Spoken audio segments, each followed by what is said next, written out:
This has been the worst, the absolute worst.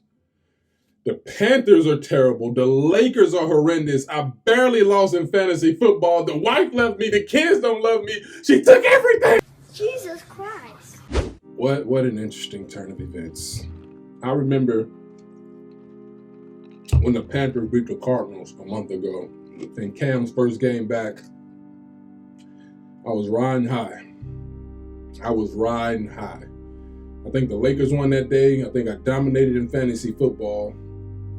And ever since then, my life has been in shambles, dude. I was playing for this here championship belt, the reedreport championship belt, which will not officially be mine because I have been eliminated from the playoffs. I'm done. I'm out.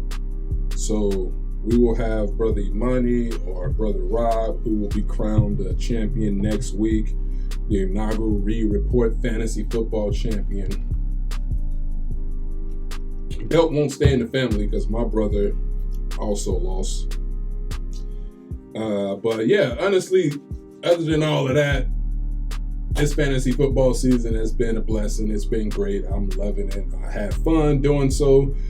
I'm going to be happy to crown a champion. Can't wait to crown one of those brothers as champion because they both, whoever wins, earned it because Imani, who was in the middle all season, and then he finally took his stride up. And then you had Brother Rob, who was consistently on top doing his thing. He wasn't all talk. He was just doing his thing. But dang, other than fantasy football, the Lakers, terrible, terrible team. 5 losses in a row. I'm done with them. I can't take it anymore. I can't take it no more. There's only so much you can take before you finally reach your breaking point as a fan. The Panthers, they were done to me after the Washington game because it's like you dominate Arizona, you do that, and then you go lay an egg at home in Cam's first home game against the Washington football team, a team with no name. But yeah, it's terrible, man. Like the way I'm feeling right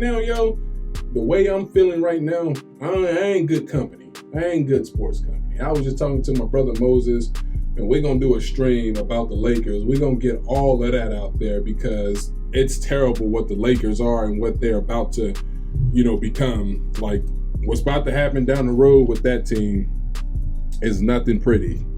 They had the talent. You know what? We ain't gonna even get into it all right now. We just gonna do a stream where we vent about that as Laker fans and who have washed our hands, sanitized it, sprinkled soap, rosemary, put it all on there and say, we're done. Clean hands. Give us clean hands. Give us pure hearts. We're done. What else? Yeah. Like I said, the Panthers been done, but it's just seeing how horrendous they are. Seeing how terrible it looked, not even defensively. I don't blame the defense, not one bit, giving up 32 against Tampa today and giving up 31 against Buffalo last week. It's the offense fault. When you leave your defense on the field that long, that many times, it's primed to happen.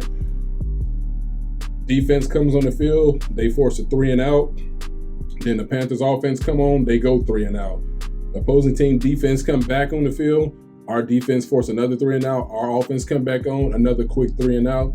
Their defense comes on the field. Their offense come back on, field goal. Our offense come back on, 3 and out. And then when their offense come back on and our defense is out there, the opposing team is going to work a long, nice drive and a touchdown. And then when our offense get back on, another 3 and out. And then when their offense get back on, that's when the Panthers going to give up the big play. That's the Panthers offense. That's their team. The defense is not the problem. They are rightfully ranked number 2 because they are a great defense. It's just that offense is just pathetic.